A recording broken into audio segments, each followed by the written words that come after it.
안녕하세요. 다문화 감수성 교육자료 보이는 라디오, 줄여서 다감보라로 인사드립니다. 저는 아나운서 이수정입니다. 저희 다감보라는요, 다문화 교육에 대한 이해와 또 다문화 감수성을 높이기 위해서 진행되는 프로그램입니다. 다문화 교육에 대한 여러 가지 이야기들을 들려드리고요. 이야기들 들으시면서 함께 다양성과 또 다문화에 대해서 생각해보는 시간 가져보면 좋겠습니다. 오늘 사연의 주인공은요, 하남중앙초등학교 병설유치원의 박하나 선생님 모셔보겠습니다. 박하나 선생님께서 준비하신 사연의 제목은요, 행복한 한국어 학급, 그 안에서 동반 성장한 우리입니다. 오늘 사연의 주인공 박하나 선생님, 어서 오세요. 네, 안녕하세요. 만나서 반갑습니다. 네, 소개 부탁드리겠습니다. 네, 안녕하세요. 저는 하남중앙초등학교 병설유치원 교사 박하나입니다. 오늘은 이제 유치원에서 근무를 하시는 박하나 선생님을 모셔봤는데, 유치원에서의 그 다문화 교육에 대해서 오늘 처음 이야기를 들어볼 것 같아요.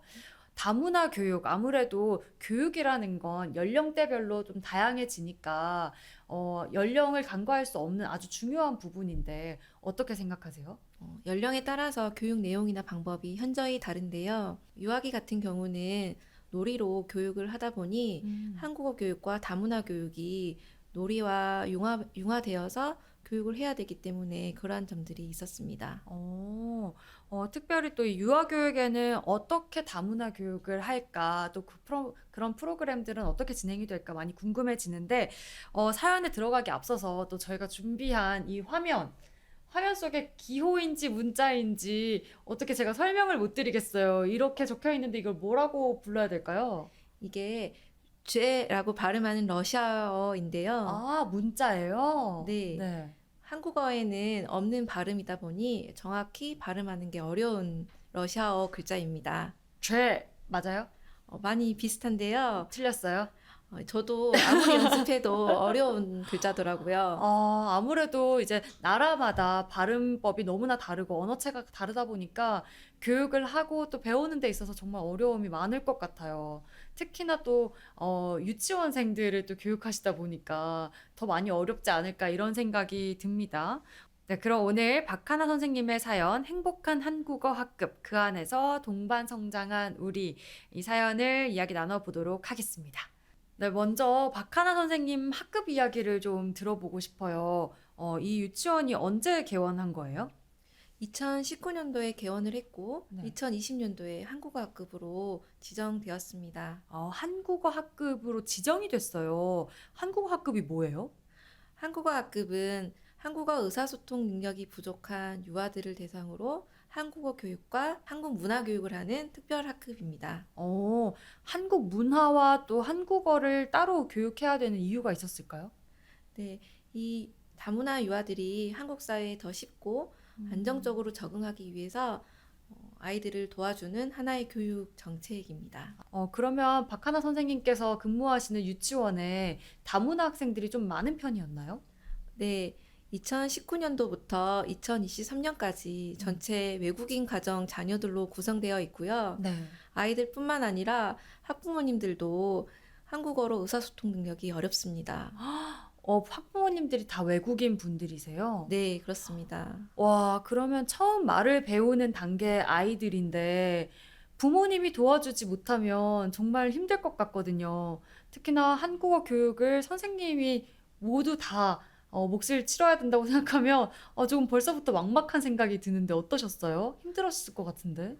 네, 저는 한국어 학급이 개설되기 전부터 네. 이 상황을 극복하고자 여러 선배 선생님들과 컨설턴트 분들께 도움을 많이 요청했고요. 네.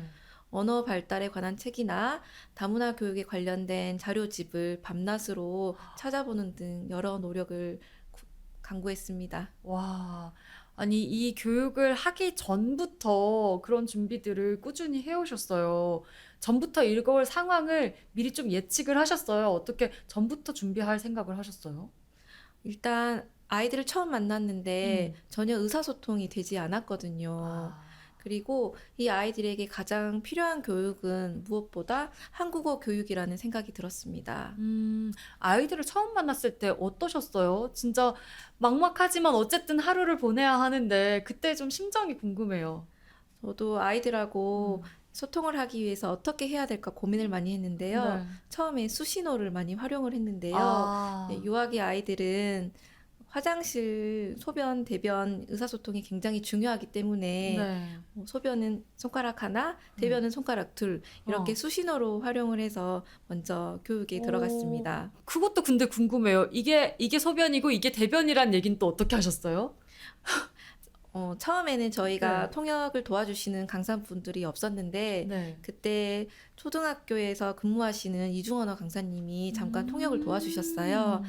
그래서 아이들에게 수신호에 대해서 함께 이야기를 나누고 그 뒤로 아. 이렇게 운영을 하게 되었죠. 아, 어떤 약속 같은 거였네요. 네, 어쨌든 처음에는 뭐라도 소통은 해야 되니까 통역사분이 어쨌든 있어야 되는 상황이었고, 네, 그런데 또 꾸준히 그렇게 통역사분이 계시긴 또 어려운 상황이다 보니, 교육을 하는데 좀 어렵지만 많이 노력을 하셔야 될 것 같았어요. 그죠? 네.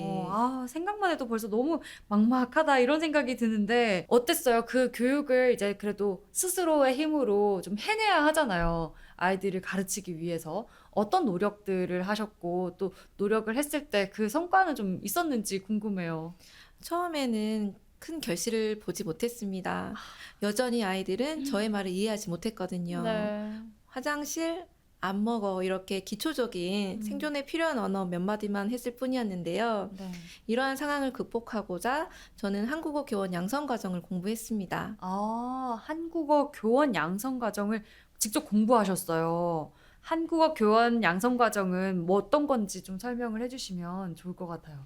네, 한국어 교육을 하는 강사가 되기 위해 꼭 필요한 자격 중 하나입니다. 네.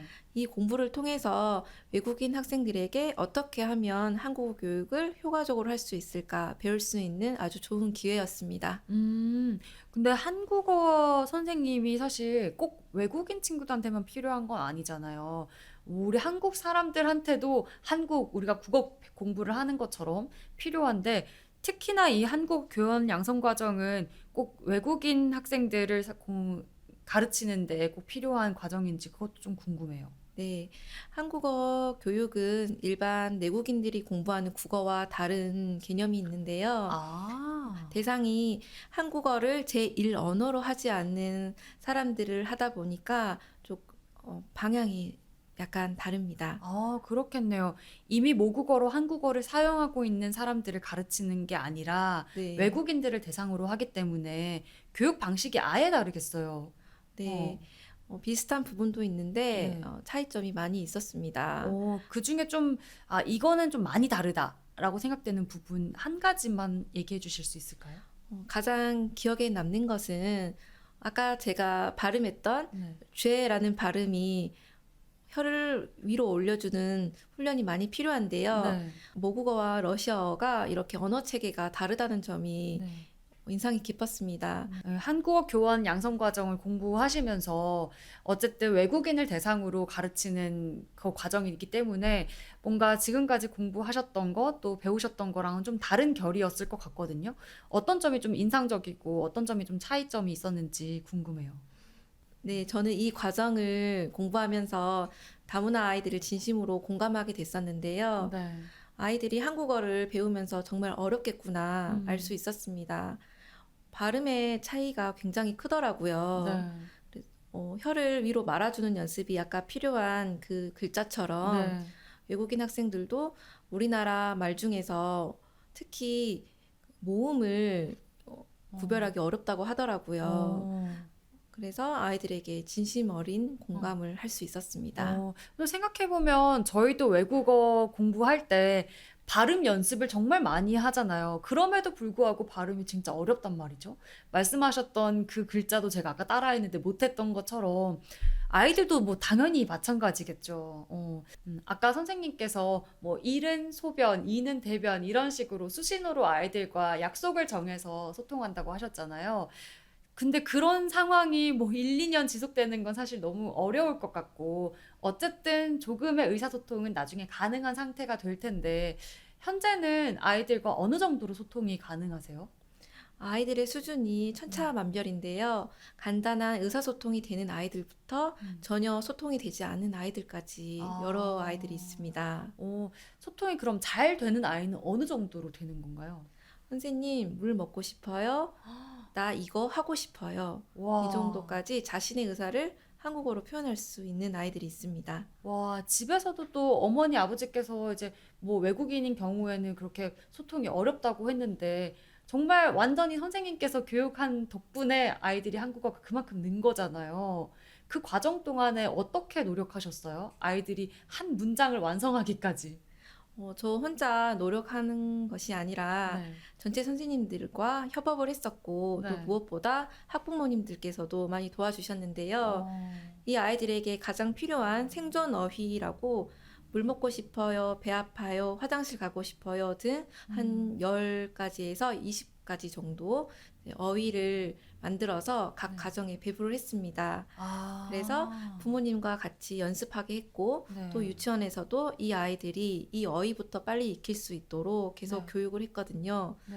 그런데 이 익힌 언어를 가지고 아이들이 또 재구성해서 저에게 의사소통을 시도하더라고요. 네, 와. 몸과 언어를 함께 사용하면서요. 엄청 뿌듯하셨겠어요. 그전에는 그저 몸으로만 소통을 했는데 나중에는 한 문장을 만들고 또 그 문장을 토대로 재구성을 하기까지 네, 보시면서 굉장히 뿌듯하다는 생각이 드셨을 것 같아요. 네, 처음에 그렇게 한국어를 완벽하게 구사하는 아이를 봤을 때 그때 감격 한번 얘기해 주시면 안 될까요? 네, 저는 그때 바로 메모를 했었거든요. 네. 이 사실을 다른 선생님들과 학부모님들께 알려야겠다. 음, 그래서 바로 사진도 찍고 메모도 하고 그렇게 네. 했습니다. 뭐라고 메모하셨어요? 그때 아이가 다쳤는데요. 다쳐서 울고 있었는데 왜 운지 저는 잘 모르잖아요. 네. 근데 옆에 아이가 선생님 블라직 떼구르르 하면서 도는 네. 거예요. 네. 꽝 다쳤어 아파요 라고 하는 거예요. 어, 그래서 그 모습을 제가 담았죠. 걱정이 되면서도 그렇게 말을 하는 걸 보고 엄청 감동받으셨을 것 같아요. 네, 우리 아이가 처음에 엄마, 아빠 하는 것처럼 그만큼의 감동이 아니었을까 싶은데요. 네, 네. 많이 감동받았습니다. 어, 선생님께서 말씀하셨던 그 학급에서는 또 아이들뿐만 아니라 가정 환경까지 모두 좀 다 같이 한국어를 배워야만 가능한 그런 상황이기 때문에 선생님의 역할이 굉장히 중요한 것 같은데 그러다 보니까 선생님께서 더 많이 연구하시고 고민하시고 또 노력하신 덕분에 선생님도 성장하시고 또 우리 아이들도 수시노에서부터 완벽한 문장을 만들기까지 동반 성장할 수 있는 그런 상황을 만들어낸 것 같아서 너무나 뿌듯하고 감사한 마음까지 듭니다. 네, 저희가 이렇게 박하나 선생님과 이야기를 나눠봤는데요. 저희가 함께했던 주제 행복한 한국어 학급 그 안에서 동반 성장한 우리라는 주제로 이야기 나눠봤습니다. 박하나 선생님 마지막으로 우리 청취자 여러분들에게 한 말씀 부탁드리도록 하겠습니다. 네, 저는 아이들과 생활하면서 아이들보다 제가 더 많이 배우고 깨달았는데요.